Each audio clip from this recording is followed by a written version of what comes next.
Je m'appelle Nerissa Dorian, je suis avocat pénaliste et là je crois qu'aujourd'hui on me demande de me mettre dans la peau du juge pour savoir si les punchlines du rap français sont-elles répréhensibles ou pas. J'arrive sur Aubert, pété sous bambou, la nourrice s'occupe bien de mes bébés. On tire sur eux.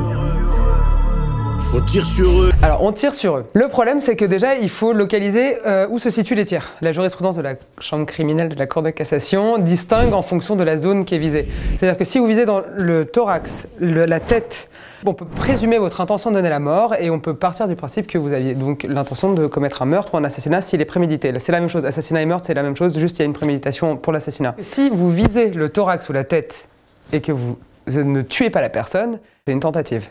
Donc là, à minima, on est sur une tentative, soit une tentative de meurtre, soit des violences volontaires. Imaginons qu'il ait touché les jambes et autres, c'est des violences volontaires avec un certain nombre de jours d'ITT. Et la deuxième partie de la phrase, c'est sur les faux papiers. Et on voyage avec des papiers falsifiés.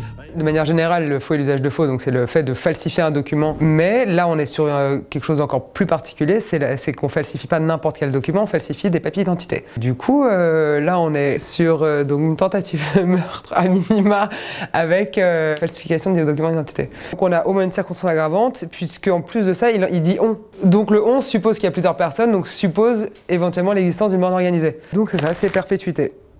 J'étais au four pendant les révisions, même l'intolérance a ses limites. On pose du cas et c'est un petit 2000 qui t'élimine. Alors le trafic de stupes, ce qui est très fourbe, c'est que dans le même article, on a l'offre, la cession, le transport, la détention et l'acquisition. Donc peu importe ce que vous avez fait, si vous avez fait les 5 ou un seul de ces éléments, c'est le même article du code pénal qui vous poursuit. Par principe, c'est 10 ans d'emprisonnement. Et il y a une deuxième infraction, si je comprends bien, c'est le mandat criminel. Le mandat criminel, c'est le fait de payer quelqu'un pour aller tuer quelqu'un d'autre. On peut être poursuivi, être condamné pour si et seulement si la personne n'a pas été tuée. Si la personne a été tuée, dans ces cas-là, c'est complicité par instigation. À minima, aide ou assistance. Donc on a trafic de stupes et complicité d'assassinat. Ou à minima, mandat criminel. On ne sait pas la personne si elle est décédée ou pas là, dans notre cas. Et donc le mandat criminel, 5 ans. J'arrive sur Aubert, pété sous bambou, la nourrice s'occupe bien de mes bébés. Je suis peut-être qu'à lâcher sous le boubou. La nourrice, c'est dans l'organigramme d'un trafic de stupéfiants. On a nécessairement l'importateur de stupes. Ensuite, on a la personne qui va le chercher, qui le détaille. On a celui qui garde les matières stupéfiantes chez lui. Généralement, c'est quelqu'un qu'on paye dans un immeuble qui, du coup, vont garder les matières stupéfiantes chez elle. Et ensuite, la calage sous le boubou, c'est la détention d'armes de catégorie A. La détention d'armes de catégorie A, c'est pas rien, puisqu'on estime, comme je vous l'ai dit, c'est des armes de guerre. Et les peines encourues pour ça, c'est 5 ans. J'ai mes donneuses de go au cas où je dois te faire un guet-apens. Donc le donneur ou la donneuse de go, c'est celle qui va donner, on va dire, le top départ pour le meurtre du coup. Et donc la donneuse de go est complice par aide ou assistance. Le problème de la complicité, c'est qu'en plus, le complice encourt la même peine que l'auteur principal. Et du coup, les violences commises avec un guet-apens, on est sur 20 ans. Un homme sur le sol, deux bâtards sur la moto. On se refait sur un braco. Courageux, on parle pas trop. Alors là, c'est délicat et ça, c'est une très chouette question de droit pénal. Pourquoi? Parce que à la base, l'infraction initiale, c'est le braquage. Donc, c'est un vol avec arme. Okay, le meurtre, visiblement, a été commis pour faciliter la commission du braquage. La personne va être poursuivie pour le meurtre. Le braquage sera l'accessoire, c'est-à-dire qu'on va partir du principe que le meurtre ayant facilité la commission du braquage, mais que le meurtre est quand même nécessairement plus important et plus grave que le braquage, on va renvoyer aux assises pour meurtre. Et on va rajouter la circonstance aggravante de ayant été commis en même temps ou précédemment à un autre crime, une autre infraction. Du coup, là, c'est perpète. Je traite ces petites putes et elles aiment ça. Elles aiment ça, oui, parce qu'elles sont comme ça. Elles travaillent à poil, mon frère. Satisfaction, elles sont fortes dans l'action. Donc elles coupent puis elles remplissent les pactions. Je mets ces petites putes au travail. Cuisine la Campbell. Et là, du coup, on a plusieurs choses. Donc la prostitution en France est légale. D'accord? Donc en elle-même, une prostituée ne peut pas être poursuivie pour son activité de prostitution. En revanche, et ça c'est très fourbe de la part de la loi française, le proxénète peut être n'importe quelle personne qui aide de près ou de loin une femme dont il sait qu'elle se livre à la prostitution. Donc par exemple, nous, on donne un préservatif à une femme en sachant qu'elle se livre à la prostitution, on peut être poursuivi pour proxénétisme. Louer un Airbnb ou laisser son appart ou sa voiture à une femme en sachant qu'elle se livre à cette activité, c'est répréhensible. Donc là, évidemment, le jeune homme ne se cache pas du fait que c'est lui qui les fait bosser. Donc évidemment, lui, il sera poursuivi pour proxénétisme aggravé. Et en plus, le trafic de stupes auquel ces jeunes femmes sont évidemment partie prenante. Alors attention, parce qu'en plus de ça, là, on augmente dans un level dans le trafic de stupes, c'est qu'il y a la confection visiblement du stup. Et là, la fabrication de la matière stupéfiante, c'est criminel. Donc du coup, Hamza, lui en revanche, il risque la perpétuité. Et les jeunes femmes, elles risquent 30 ans.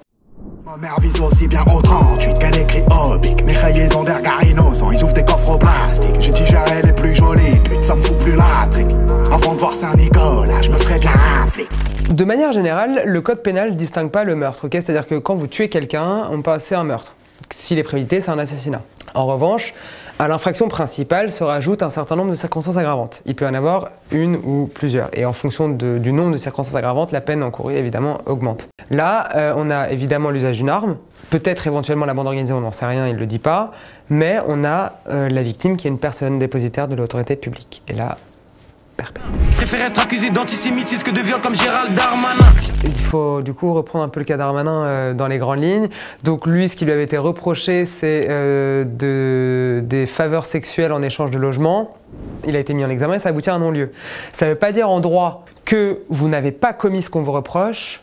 Ça veut surtout dire qu'il n'y a pas, selon le juge d'instruction, assez d'éléments pour vous renvoyer devant un tribunal correctionnel ou une cour d'assises. Donc, au fond, ça ne veut pas dire que Darmanin n'a pas fait ce qu'on lui reproche. Il faudrait donc prouver que ce qu'on reproche à la personne est vrai. Là, juridiquement, ça devient compliqué puisqu'il bénéficie d'un non-lieu. En revanche, la liberté d'expression étant quand même relativement protégée en France, on ne peut pas aller en prison pour ses opinions et ses idées.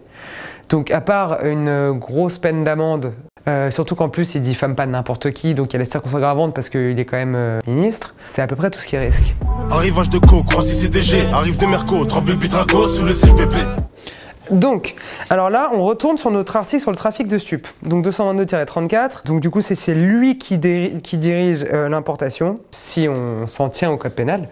Dans ces cas-là, ce serait perpétuité pour Rouet Renoir et 30 ans du coup pour les personnes qui bossent pour lui. Et 7 500 000 € d'amende. Je la baisse complètement tête comme si j'étais nécrophile. Le viol, c'est un acte de pénétration sexuelle. Donc le viol est puni de 20 ans de réclusion criminelle. Et le fait qu'elle ait été ivre dans son texte ne constitue pas une circonstance aggravante. On va estimer que c'est ce qui a surpris son consentement. En gros, il faut un acte de pénétration sexuelle plus avoir agi par contrainte, menace, violence ou surprise. La surprise, c'est notamment le fait d'être ivre.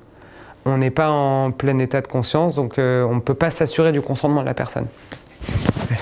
Voilà, hein, il peut être poursuivi pour un viol. Le viol est puni de 15 ans de réclusion criminelle. Donc voilà, c'est bien ce qui me semblait, 15 ans. Si t'entends papa, c'est pas du paintball. Si t'entends papa, grille ta papa. J'envoie des ballons, j'suis pas dans le football. J'envoie des ballons, tu passes bien. Sur les ballons, c'est extrêmement intéressant. Comme je vous l'ai dit, la liste des matières stupéfiantes a été fixée par décret.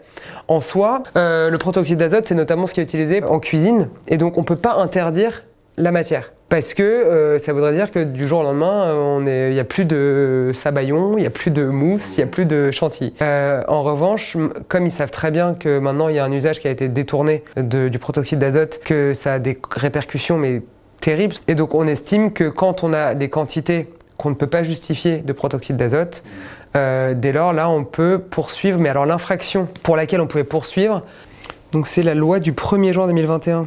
La violation des interdictions prévues au présent article est punie de 3 750 € d'amende. Donc visiblement, on reste sur des peines d'amende. Pourquoi? Parce que, comme je vous l'ai dit, on ne peut malheureusement pas poursuivre pour trafic de stupéfiants puisque la matière en elle-même est légale. C'était Maître Zadorien pour Bouscapé, je suis très intimidée. C'est très bizarre de faire ça, mais voilà, j'étais très contente et je suis pas juge, hein, évidemment.